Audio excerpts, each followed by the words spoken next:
So here's Favorited app. So it's just called Favorited.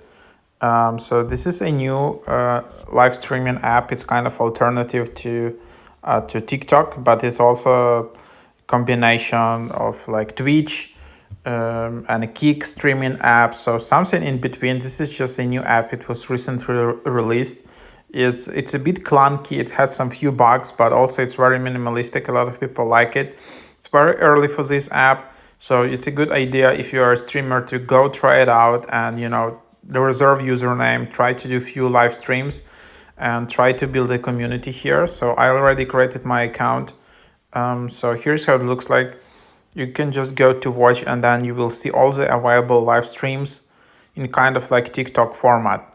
But here you don't have, yeah, here you don't, you just have live streams.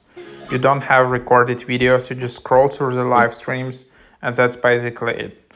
Then you have all these different favorites. It's still in beta. You can see like different people playing different games together.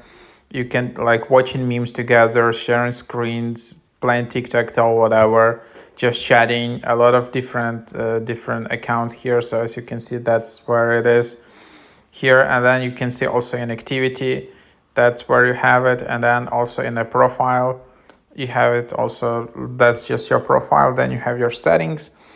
That's you have your username, name, bio, link in bio, social links, and then you have your coin balance. So yeah, if you want to get more coins, you need to buy coins, or alternatively there is some kind of like referral code. I don't know where to get it, but some people have it and then you get coins for it.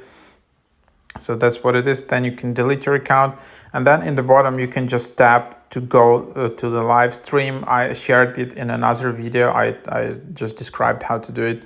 Yeah, the live stream, it's quite advanced. There are some nice settings, and yeah, you can get some instant viewers and instant followers in this app. Yeah, it's quite easy. So that's what it is. And then try to get to some kind of rankings. As you can see, these are the rankings here. It's not like at the moment, it's not like millions and millions of users, but it's a good start here. So that's what it is. That's the app. So go try it out.